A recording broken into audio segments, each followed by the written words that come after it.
Bonjour, je vous donne rendez-vous chaque dimanche pour vous présenter une chronique du Parc aux étoiles. Aujourd'hui, je vais vous parler des marées.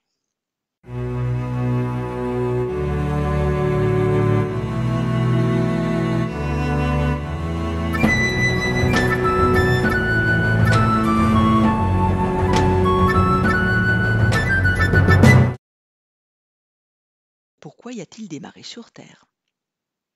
Le flux et le reflux de la mer qui baigne ou quitte nos côtes sont le résultat d'un changement du niveau des océans. Ce phénomène de va-et-vient, très prononcé dans la Manche, mais quasi inexistant en Méditerranée, a plusieurs cycles. Le principal, le cycle semi-diurne, a lieu toutes les 12 heures. À cela s'ajoutent des cycles mensuels et annuels avec des amplitudes du niveau des océans pouvant varier de plusieurs mètres.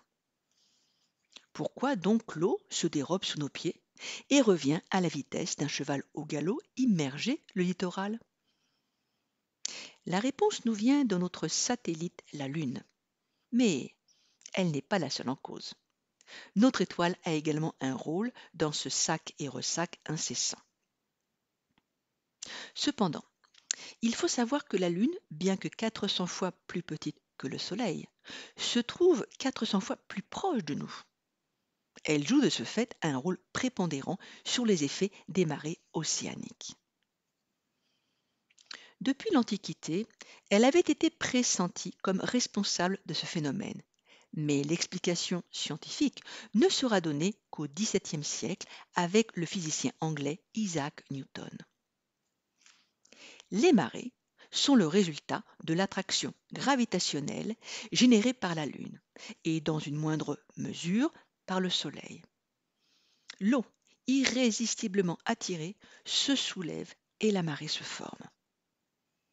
Tout corps exerce sur un autre corps une attraction plus ou moins importante selon sa masse et la distance qui les sépare.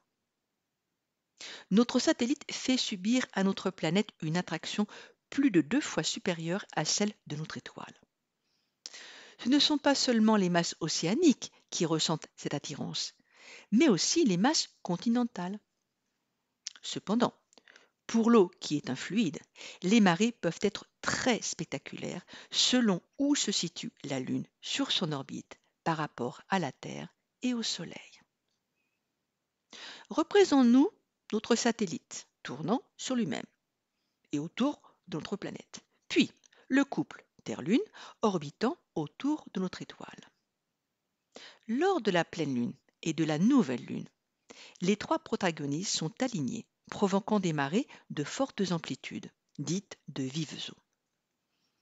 Par contre, lors du premier et dernier quartier de Lune, les marées sont dites de mortes eaux. Dans cette configuration, Lune, Terre, Soleil forment un angle droit dans l'espace et plus une ligne droite, comme précédemment pour les vives eaux. Donc ici, chacun des trois corps tire de son côté et l'amplitude de la marée est beaucoup plus faible.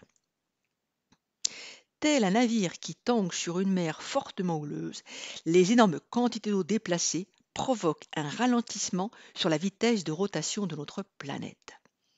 Les marées jouent un rôle sur l'évolution du couple Terre-Lune et pour préserver l'équilibre de ce système, si l'un freine, l'autre doit accélérer. Cependant, la conséquence sur le très long terme est de voir s'éloigner de nous la Lune, mais à petits pas, entraînant de ce fait l'allongement de la durée du cycle jour-nuit de la Terre.